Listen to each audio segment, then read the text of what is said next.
Welcome back to I spicy delights. ഇന്ന് നമുക്കൊരു അടിപൊളി ഹണി ഗ്ലേസ്ഡ് ചിക്കൻ തയ്യാറാക്കിയാലോ. ഈ മധുരവും എരിവും ഒക്കെ കൂടി മിക്സ് ആയിട്ടുള്ളൊരു റെസിപ്പിയാണ് കേട്ടോ. അപ്പോൾ നമുക്ക് ഉണ്ടാക്കിയാലോ honey glazed chicken. Honey glazed chicken തയ്യാറാക്കാൻ വേണ്ടി കഴുകി വൃത്തിയാക്കി വെച്ചിട്ടുള്ള ചിക്കനിലേക്ക് 1 ടേബിൾ സ്പൂൺ ഇഞ്ചി വെളുത്തുള്ളി പേസ്റ്റും 1 ടീസ്പൂൺ മുളക് പൊടി, 1/2 ടീസ്പൂൺ മഞ്ഞൾപ്പൊടി, 1 ടേബിൾ സ്പൂൺ കാശ്മീരി മുളക് പൊടി, 1 ടേബിൾ സ്പൂൺ കുരുമുളക് പൊടി, 1 ടീസ്പൂൺ ഡാർക്ക് സോയാ സോസും, പിന്നെ ഇതിലേക്ക് കുറച്ച് വിനാഗിരിയും കൂടി ചേർത്ത് നന്നായിട്ടൊന്ന് മിക്സ് ചെയ്ത് യോജിപ്പിക്കുക. ഇപ്പോൾ നിങ്ങൾ വിചാരിക്കുന്നുണ്ടോ ഞാനിതിൽ ഉപ്പ് ചേർത്തില്ലല്ലോ എന്ന്? അതെ, ഞാൻ ഉപ്പ് ചേർത്തില്ല. ആവശ്യത്തിനുള്ള ഉപ്പും കൂടി ചേർക്കണം കേട്ടോ. പിന്നെ ഇതിലേക്ക് 1 ടേബിൾ സ്പൂൺ കോൺഫ്ലവറും കൂടി ചേർക്കണേ. എന്നിട്ടൊന്നും കൂടി ഒന്ന് മിക്സ് ചെയ്യുക. ഈ 2 കാര്യങ്ങൾ ഞാൻ മറന്നുപോയി ചെയ്യുന്നതിടയിൽ. അപ്പോൾ ഇത്രയാണ് നമ്മുടെ ചിക്കൻ മാഗ്നേറ്റ് ചെയ്യാൻ വേണ്ടിയിട്ടുള്ള കാര്യങ്ങൾ കേട്ടോ. അപ്പോൾ ഇതെല്ലാം കൂടി നന്നായിട്ട് മിക്സ് ചെയ്ത് ചിക്കൻ നന്നായിട്ട് മാഗ്നേറ്റ് ചെയ്ത് വയ്ക്കുക. സമയമുണ്ടെങ്കിൽ നിങ്ങൾക്ക് ഓവർനൈറ്റ് വയ്ക്കാം, സമയമില്ലെങ്കിൽ 1-2 മണിക്കൂർ വയ്ക്കാം. ഞാൻ എന്തായാലും ഓവർനൈറ്റാണ് വയ്ക്കുന്നത്. ഇനി ഒരു കടായിലേക്ക് കുറച്ച് ഓയിൽ ഒഴിച്ച് കൊടുക്കുന്നുണ്ട്. വെളിച്ചെണ്ണയല്ല ഞാൻ എടുത്തിട്ടുള്ള സാധാ സൺഫ്ലവർ ഓയിലാണ്. അതിലേക്ക് നമ്മൾ ഈ മാഗ്നേറ്റ് ചെയ്ത് വെച്ചിട്ടുള്ള ചിക്കൻ ഉണ്ടല്ലോ, അത് ഓരോന്നായിട്ട് ഇട്ട് കൊടുത്ത് നമുക്കൊന്ന് ഫ്രൈ ചെയ്തെടുക്കാം. വല്ലാണ്ട് ഓയിൽ ഒഴിച്ചിട്ട് ഡീപ്പ് ഫ്രൈ ചെയ്യേണ്ട ആവശ്യമൊന്നുമില്ല. ഇങ്ങനെ കുറച്ച് ഓയിൽ ഒഴിച്ചിട്ട് ഫ്രൈ ചെയ്തെടുത്താലും മതി.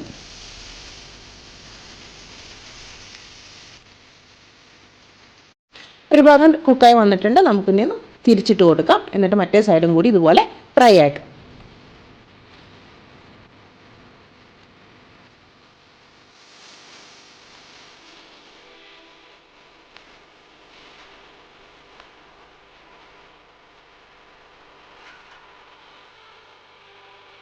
അങ്ങനെ നമ്മുടെ ചിക്കൻ ഇവിടെ ഫ്രൈ ആയി വന്നിട്ടുണ്ട് കേട്ടോ. നല്ലതായിട്ട് കുക്കായി വന്നിട്ടുണ്ട്. നമുക്കിതൊന്ന് പ്ലേറ്റിലേക്ക് മാറ്റാം. ഇനി ഇതേ പാനിൽ തന്നെയാണ് നമുക്ക് ബാക്കി കുറച്ച് പൊടിക്കൈകളും കൂടി ചെയ്യാനുണ്ട്. അത് നമുക്ക് ഇതേ പാനിൽ തന്നെ ചെയ്യാം. അതിന് വേണ്ടി പാൻ മാറ്റൊന്നും വേണ്ട കേട്ടോ.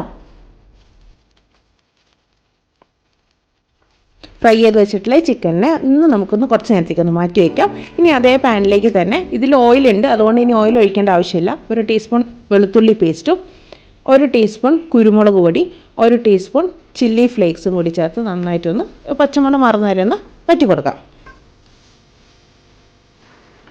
ഇനി ഇതിലേക്ക് 1 ടീസ്പൂൺ സോയാ സോസും കൂടി ചേർത്ത് കൊടുക്കുന്നുണ്ട്. ഞാനിവിടെ എടുത്തിരിക്കുന്നത് ഡാർക്ക് സോയാ സോസാണ് കേട്ടോ. അതും കൂടി നമുക്ക് നന്നായിട്ടൊന്ന് മിക്സ് ചെയ്യാം. ഇനി ഇതിലേക്ക് 2 ടേബിൾ സ്പൂൺ തേനും കൂടി ചേർത്ത് കൊടുത്തിട്ട് ഒന്നെല്ലാം കൂടി ഒന്ന് മിക്സ് ചെയ്ത് യോജിപ്പിക്കാം. അപ്പോൾ തേനൊക്കെ ചേർത്തുകൊണ്ട് ഇപ്പോൾ എരിവും മധുരമൊക്കെ ആണല്ലോ. അപ്പോൾ ഈ മധുരം വന്നതുകൊണ്ട് എല്ലാം ഒന്ന് ബാലൻസ് ചെയ്യാൻ വേണ്ടി നമുക്കൊരു നുള്ളി ഉപ്പിടാൻ ശ്രദ്ധിക്കണം. നിങ്ങൾ പൊരിച്ച ചിക്കനിൽ ഉപ്പിട്ടിട്ടുണ്ട്, അപ്പോൾ അത് നോക്കിയിട്ട് വേണം ഉപ്പിടാൻ. ഒരു നുള്ളിട്ടാൽ മതി കേട്ടോ. ഇത് നമ്മൾ പൊരിച്ച് വെച്ചിട്ടുള്ള ചിക്കനില്ലേ, അത് ഇതിലേക്ക് ഇട്ടിട്ട് നന്നായിട്ടൊന്ന് മിക്സ് ചെയ്യാം.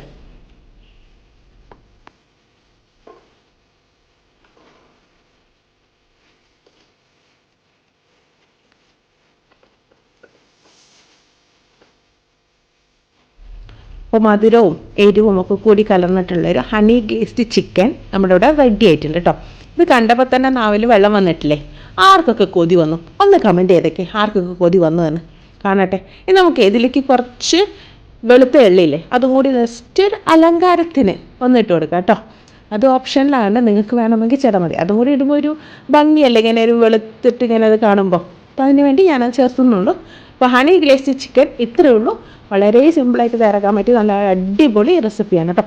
ഇത് നെയ്ച്ചോറിൻ്റെയും കൂടിയൊക്കെ നല്ലൊരു കോംബോ ആണ്. എന്തായാലും ഇത് ട്രൈ ചെയ്ത് നോക്കുക. ഇത് ട്രൈ ചെയ്തവരുണ്ടെങ്കിൽ എന്തായാലും ട്രൈ ചെയ്യണം കേട്ടോ. മസ്റ്റ് ഐറ്റമാണ്, നല്ലൊരു അടിപൊളി ഐറ്റം തന്നെയാണ്. വീഡിയോ കണ്ടിരുന്ന് കൊതി വിടാതെ പോയി ഉണ്ടാക്കി നോക്കുക ഹണി ഗ്ലേസ്ഡ് ചിക്കൻ. എന്നിട്ട് നിങ്ങളുടെ അഭിപ്രായങ്ങളും കൂടി കമൻസിൽ പറയണം കേട്ടോ. അപ്പോൾ വീഡിയോ ഇഷ്ടമായി ലൈക്ക് ചെയ്യുക, അതുപോലെ മാക്സിമം ഷെയർ ചെയ്ത് കൊടുക്കണേ. ചാനൽ ആദ്യമായി കാണുന്നവരാണെങ്കിൽ ഇതുപോലത്തെ ഈസി പീസി റെസിപ്പികൾ കിട്ടാൻ വേണ്ടി എൻ്റെ ചാനലൊന്ന് സബ്സ്ക്രൈബ് ചെയ്ത് വെച്ചോളൂ. കൂടെ ബെൽ ബട്ടൺ കൂടി എനേബിൾ ചെയ്ത് വെച്ചാൽ ഞാനിടുന്ന വീഡിയോസിൻ്റെ നോട്ടിഫിക്കേഷൻ നിങ്ങൾക്ക് കിട്ടുന്നതാണ്. പുതിയൊരു അടിപൊളി റെസിപ്പിയുമായി നമുക്ക് വീണ്ടും കാണാം. അതുവരെ ടാറ്റാ.